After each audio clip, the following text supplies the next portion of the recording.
My name is Tom Price. I've been a long-time resident of the city of Greater Sudbury. In fact, I've been a resident so long that I've seen my property taxes multiply 80 times. And that's a little bit disturbing, but because of that, I've been following the taxation situation in the city, and we have recently embarked on a situation where we're now in the first throes of a financial tsunami. And what is a financial tsunami? Well, that's what it looks like. The rate of inflation is the blue line, coming up to just under, actually it's just over around 5% over the last 4 years. But our property taxes and budgets have gone up, property taxes specifically over 12% in the last 4 years. With property taxes increasing at more than double the rate of inflation, that's only part of the picture. That's just operating costs. We also have large projects, we also have infrastructure. So with this is just the backwater from a tsunami. We'll now get into showing you the real tsunami, okay?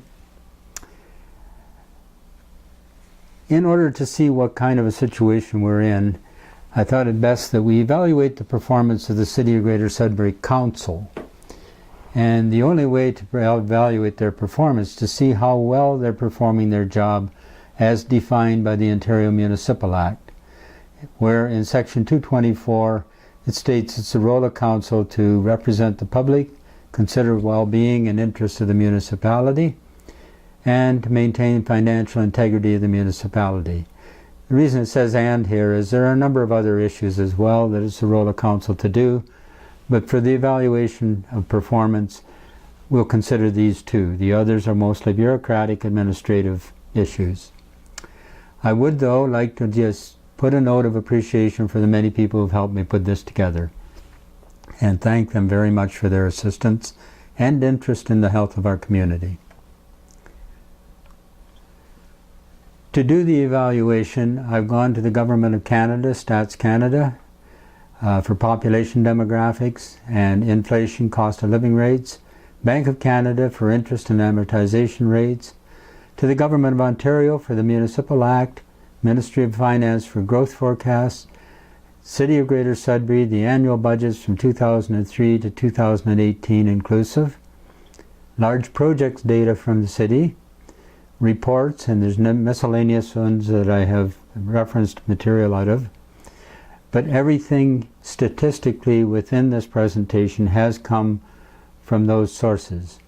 Additionally, Standard & Poor's Global, or S&P, have done a credit rating for the City of Greater Sudbury, and you'll see what the results of that are as we go through the presentation. So the role of council to maintain financial integrity of the municipality. Well, how do you measure that?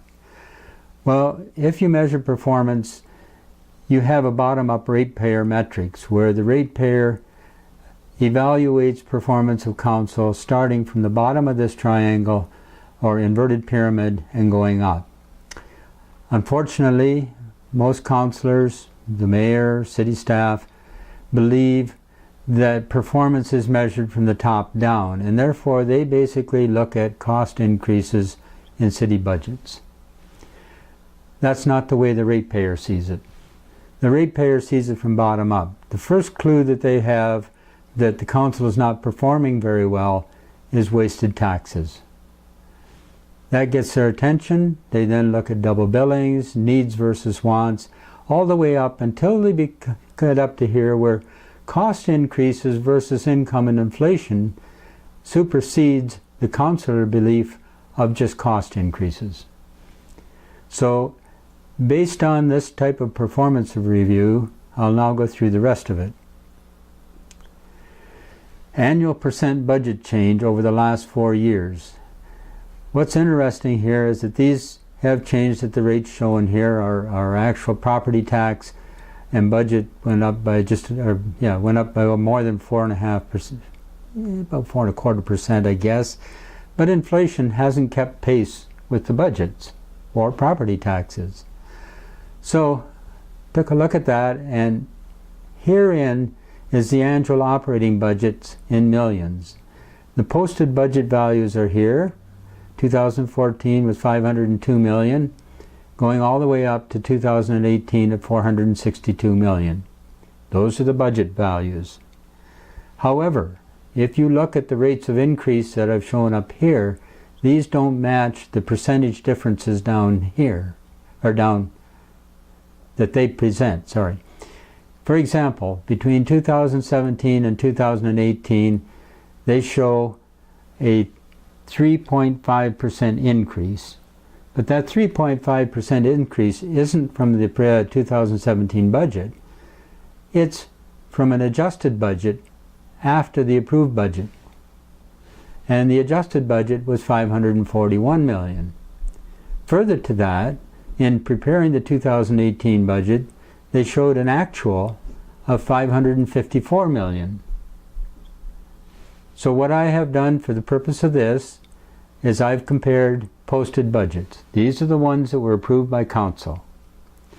These other numbers have to be explained. They've never been explained. In fact, to my knowledge, they've never even seen the light of day. Certainly councillors have never brought them up. These actuals, and for example, in 2017, they overran the budget by $17 million. I never heard about that, and I'm sure no one else did either. But what you see on this bar graph is the comparison of the approved budgets. So how does that look over time? Well, this is the same graph you saw in the first slide. From 2014 to 2018, the budget increases have been 11.89%, property tax increases have been 12.65%, and inflation increase has been 5.9%. There's a disconnect, a major disconnect. We've been told by some councillors that some of the things in the inflation basket don't include some of the things that the city has to pay. Therefore, we should expect a minor difference or a minor higher rate in city budgets than in inflation. Well, I'm sorry, but double the rate of inflation is not minor. So we have to find out what's causing all this. So let's take a look at the needs within the city. Our infrastructure deficit, or debt, has increased by 35%. From reserves, they're now taking 31% compared to what they did in 2014. Licensing and leases have gone up by 27%. User fees have gone up by 13.87%. Property taxes, as I mentioned earlier, have gone up by 12.65%. The operating budget has gone up by close to 12%. Salaries and benefits close to 10%. And again, inflation has only gone up by 5.9%. What does this look like in terms of, wow, those costs slid across that chart pretty quick. That's what it looks like in percentages. With the percentages across the bottom, this is the 35% I mentioned on infrastructure deficit, which went from 1.4 billion in 2013 to 1.9 in 2017 and now stands at over $2 billion. So what does that say in real numbers? Well, the 2018 budget or year, the infrastructure deficit, as I said, in 2017 was 1.9. They take 8.3 million out of reserves. 5.5 million is collected in licensing and leases, an increase of 27%. User fees now collect $120 million. Property taxes have gone up by 12.5% to now total $260 million. The operating budget now sits at $562 million. And salaries and benefits have gone to $246 million. We'll see a little more on that one later. Again, I'm always going to be reminding you that inflation was only 5.9%. 95% of our property taxes go to paying salaries and benefits. That doesn't leave much left over to maintain roads and everything else, and we're reliant on the provincial government and federal government to subsidize or to give us grants to carry out the business of the city. How much does that account for? Well, provincial grants in 2018 were $131,967,000. That is a decrease of 34.78% from 2014. Federal grants in 2018 were $651,000. That's a decrease of almost 12% since 2014. You'll find out how we made up the difference in a later slide. So this is really your operating increases. That's not the only increases though. This is what has affected and produced that first graph you saw in the tsunami. Why? Why have these costs gone this way? The wants decisions. A couple of years ago they decided to take a look at large projects. An arena event center at that time was valued at $60 million. The junction at that time did not include, it was separate projects at that time for library, art gallery, and synergy center. Before I go there, that totaled $77 million at that time. Fire optimization was $20 million in a report produced by CCI Group in 2014. Place des Arts was $29 million. Total $186 million. However, we've had some scope changes. And in addition to scope changes, we've had interest compounding that. So the Arena Event Center went from $60 million with scope changes to $100 million, and with interest now sits at $187 million.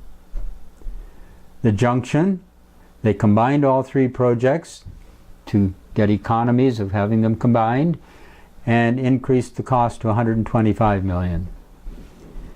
With interest, it comes to $233 million. However, that $233 million does not include scrapping a $50 million asset called the barn. That building is worth $50 million as an asset. It will be torn down and literally thrown away. So really the value of that whole project is 233 plus 50, which is $283 million.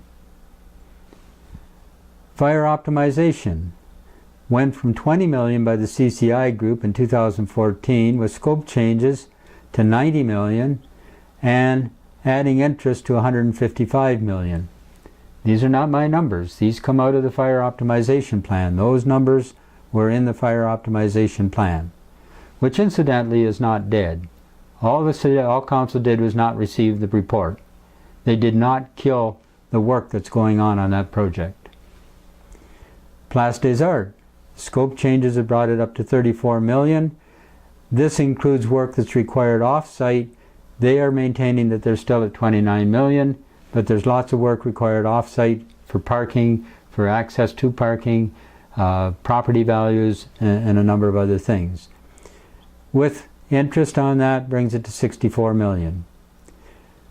So, with an inflation rate of 5.91%, that original total of 186 should have gone to $197 million.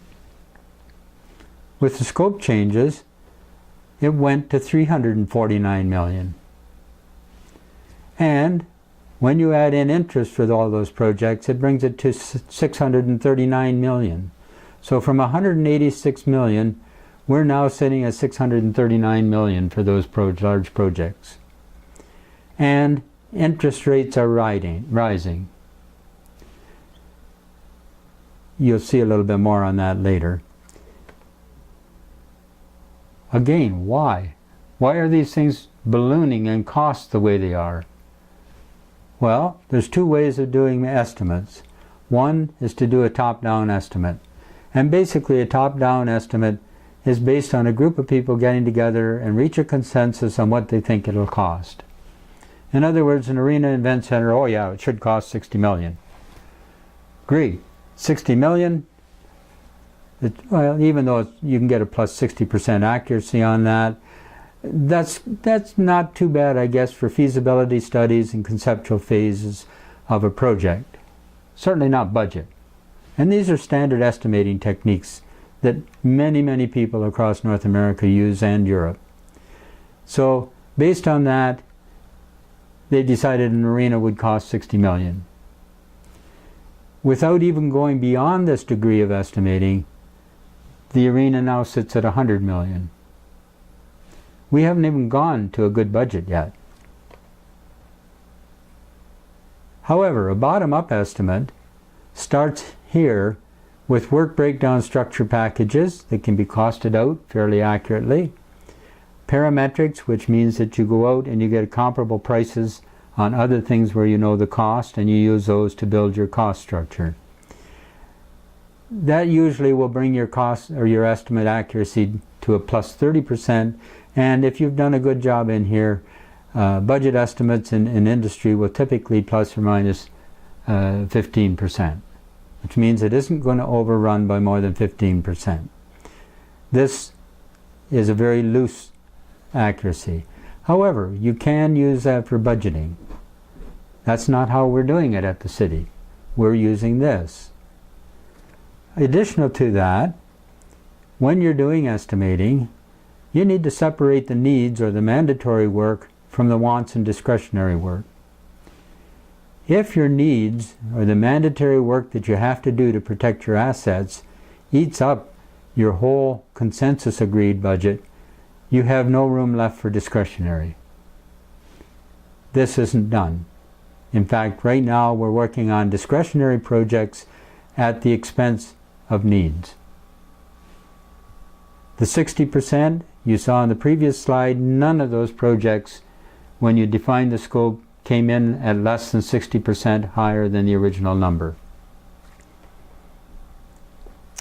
So where are we on these projects? Well, as of August 14th, the city presented another project, depot plan. This is for the depots where they keep the buses, or not the buses, the snow plows, trucks, and they store sand there for sanding the roads, and they want to put work crews in these depots so that they can change shift closer to their work. They told council that it was going to be $100 million based on the top-down estimate. So adding the 60% in, that brings that to $160 million. With interest over 10 years, brings it to $300 million. They are working on this right now. They are spending $5 million internally in the city to define the detail engineering for that entire project, even though parts of it won't get built for 10 years. That's not very wise use of our money. Fire optimization already went to the 90, interest on it is 78, for a total of $168 million. The Arena Event Center, when we add in the interest, comes to $187 million. The Junction comes to $233 million. And Plastes Arts comes to $64 million. So what does that mean to the average taxpayer? Well, these loan repayments, if the city is involved with all of them, takes out loans for them all, this adds $10 million a year to your property tax base. This adds $5.6 million, 6.27 for a total of $31.7 million. That means a property tax increase of 3.84% over and above the 3.5% that they're talking in the ordinary budget. So if you do all of these, you're going to be adding 12.2% in property tax over and above the 3.5% that they talk about, which we know isn't real. It's actually over 4.5%. However, that 12.2% increase is now getting into the tsunami range. The average rate of inflation from 2004 to 2018 has been 1.46% per year. Can we really afford these? Is the rate of inflation suddenly going to jump by that much? Not according to any of the financial forecasts I've read. Additional to that, though, we have a property tax potential for all these projects. I haven't shown one for the depot because the depots, I'm led to believe, will all be on property that's already owned by the city. Fire optimization. For fire optimization, if we build the new command center for fire and the new stations they want to build, if instead we use the property for that for commercial installations, we could collect $3.3 million per year. The Arena Event Center. If that $100 million was spent on commercial installations, stores, whatever, the city could collect $3.658 million per year. However, it was zoned for industrial. If you have $100 million worth of industrial development in that center, the city would be collecting $6.45 million per year in property tax. The Junction, the same thing. If we had a commercial building there, we'd be collecting $4.4 million. Place des Arts, $1.25 million per year. Excluding fire optimization and the depot, we would be collecting $9.3 million per year in property taxes, except if the Arena Event Center remained industrial, we could add another $3 million to that for $12 million. Income to the city. We've canceled all that. By these all being city facilities, now city properties, that potential is gone. It's wiped out. So how do we get the money back? How do we get more revenue? Well, we've heard all the talk about developing gambling and entertainment as a method of making money. Unfortunately, gambling and entertainment development, most of the money from those goes out of the city. Very little of it stays in the city. Instead, if we have industrial development's like a money tree. Money from there goes to give us property tax revenue, gives us jobs, which increases income tax potential, and it improves our balance of trade. We become wealthier as a city. However, I would be remiss if I didn't point out that for all of the money that's leaving here, for every dollar that goes out, we will get a nickel back. Maybe that's where Nickelback got their name as a band. So, how do we plan to do all this and still stay financially fluid? The city commissioned Standard & Poor's Global in June of this year to do a credit rating for Sudbury, and they came back and said that we have a AA credit rating. Based on two key criteria. There's a lot of else in the rear of their report, but these two are the two criteria that stand out. Sudbury has proven its ability to increase taxes to match operating needs and effectively control spending. You've seen that already in the slide I presented. They have increased taxes. In fact, they've increased them far beyond inflation. Effectively control spending is questionable, though. When I see 17 million overrun in 1 year, I question their ability to control. And that overrun is in spite of the budget being almost double the rate of inflation. You would think with that much extra money in the budget over what their costs are going to go up, that they would be able to control within that. They haven't demonstrated that. As well, approximately 80% of Sudbury's operating revenues are internally modifiable. What that means is they can move money, instead of increasing taxes, they will increase licensing and leases, and they will increase user fees to get the extra money. So the taxes stay pretty well where they were. So how did we get by in the last 4 years? Well, federal grants have gone down by 21% in 4 years. Provincial grants have gone up by 10%, and municipal property taxes have gone up by 12.65%. To stay within this, with this little bit, not totaling this, what they have done is they've increased licensing and leases by 27%, user fees by 13.87%. Yes, we're still balancing the books, sort of, but it's all coming out of your tax pocket. These are decreasing. This is increasing. If these are decreasing, where's the pot of gold that we keep getting told is free money from the province and from the feds. It doesn't exist. Keeping in mind all the time, inflation is 5.9%. Let's take a look at the salaries and benefits that I talked about earlier. In 2003, salaries and benefits totaled $132 million. Escalating that to today's dollars, at 2018 dollars, brings it up to $168 million.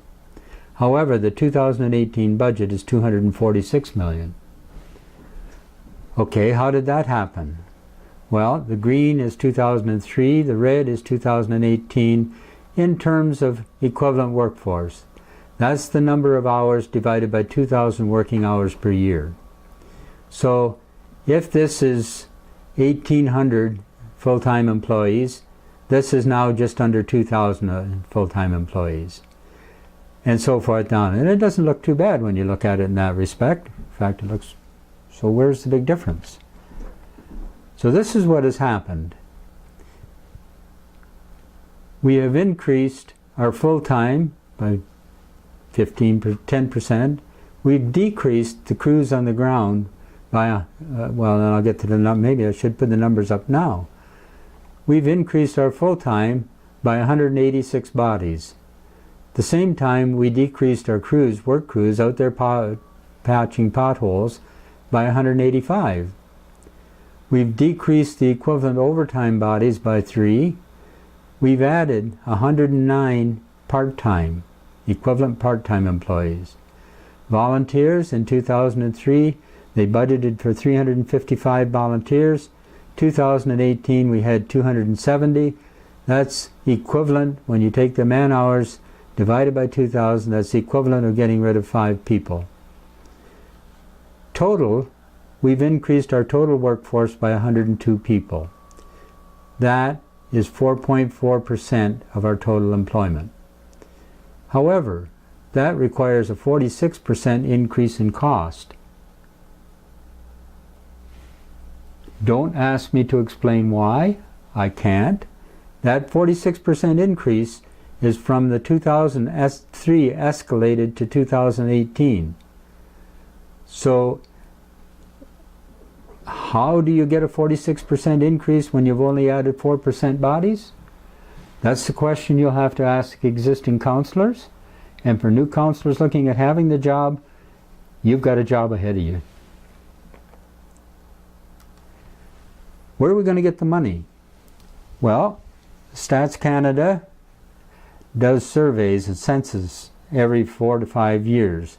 In 2011, they did a census and they produced the blue curve here. And you have to appreciate that this is the age group from 40 to 65. They have the highest earning power of any of the age groups. Anything within this is adding and is helping us to stay economically viable. Anything outside of here actually draws from the economic viability of the city. So when you see these and these are supporting them. So in 2011, we had an income vacuum. That space there was not filled. Worse than that, this curve coming in behind, when you go to 2016, which is the green curve, this curve is just simply sliding over. We don't have any workers coming in behind there. So by 2016, our income vacuum increased to that.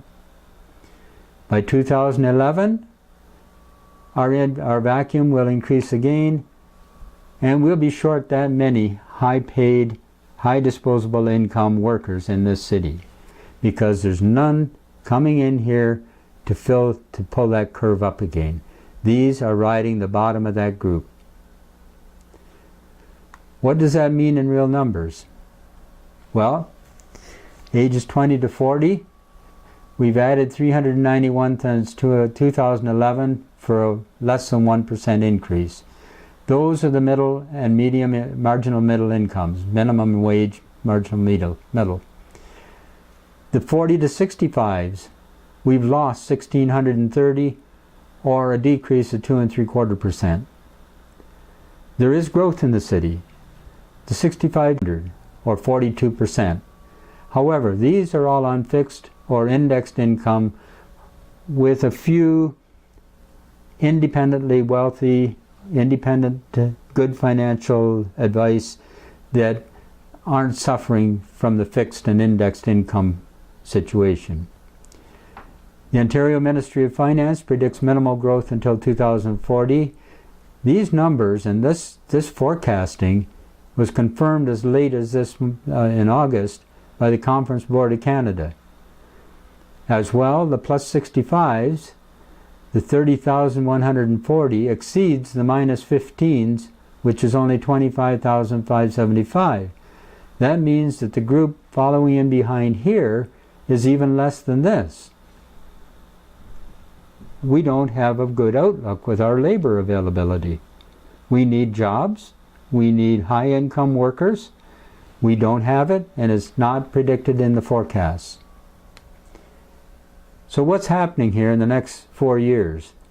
Well, we can expect 8,000 of these to move into the increasing basic and disposable income bracket. Sounds great, except we're going to have 9,200 of these moving out of that into the over 65. That means we're going to suffer another loss of 1,200 here. So this is shrinking.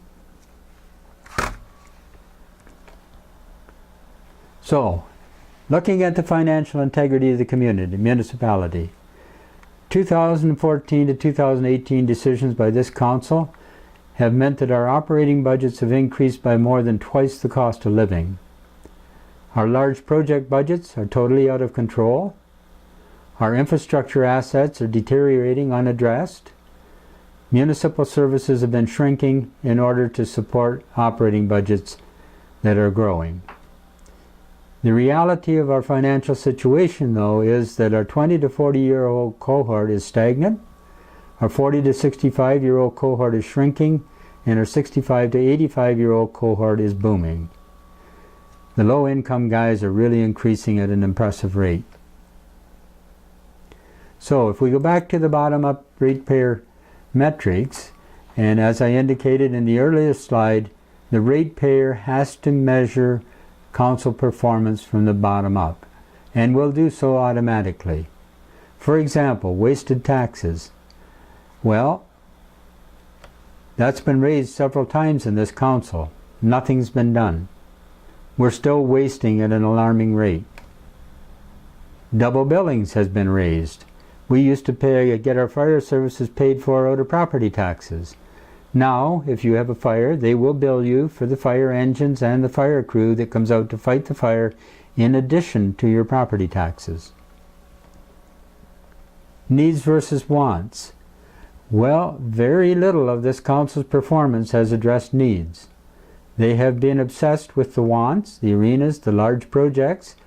They have listened to the voice of the special interests above the voice of the people at large, and in doing so, they have not represented the general public. They have not considered the well-being and interests of the municipality. In addition to that, if they are not doing this, then most of their time has been wasted. Being wasted, the money we've paid this council falls into wasted taxes. Additionally, cascading costs to ratepayers. They impose a tax on businesses, or they impose a development tax on developers. Do they really think that that's going to be absorbed by the developers? That's going to cascade down to the homeowner. It's going to go against his assessed values, and his property taxes are going to go up accordingly. It's cascading. Service level changes due to costs. Well, all of us know where there's been reduced services to protect property tax.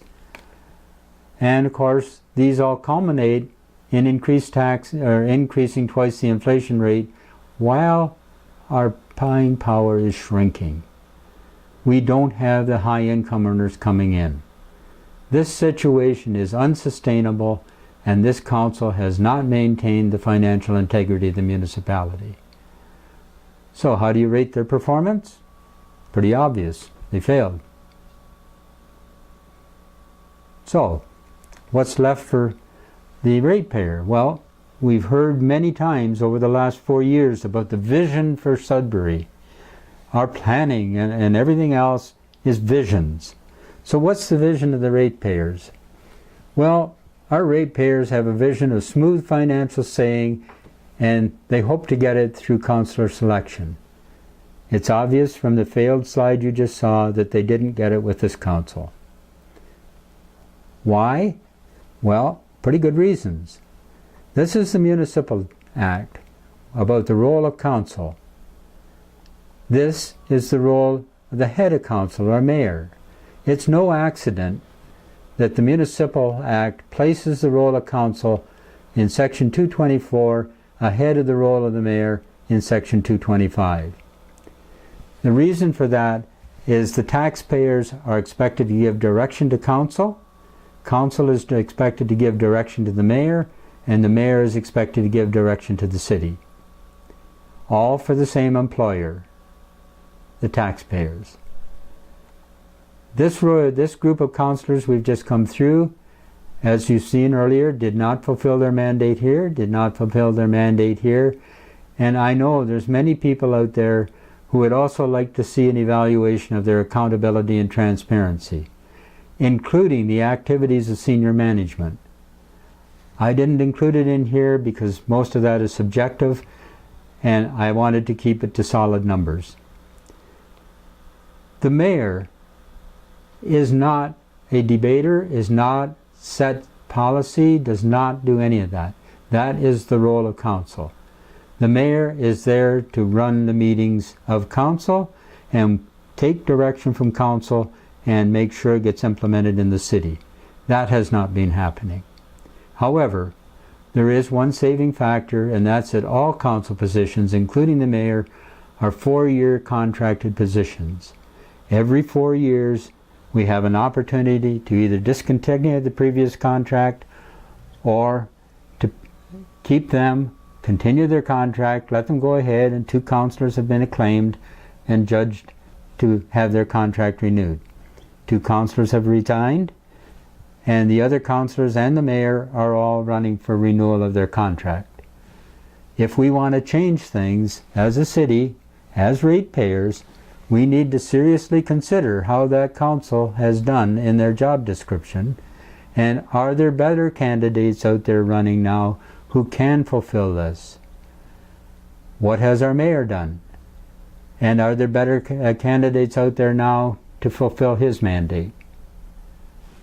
Hopefully, through proper selection and doing critical evaluation of the 2 roles and how they've done, we can reach a position where we have a new council that will satisfy the vision of the ratepayers. Smooth sailing, financially stable conditions. Avoid the tsunami. That is where I'm at with this. I truly hope I haven't bored you. However, I feel it's very important in selecting councillors and the mayor going forward that we all keep this in mind, and especially councillors who are going to have to face these extreme cost forecasts that are coming with extreme depletion of cost generation in our public and our workforces. Thank you very much, and thank you for coming out.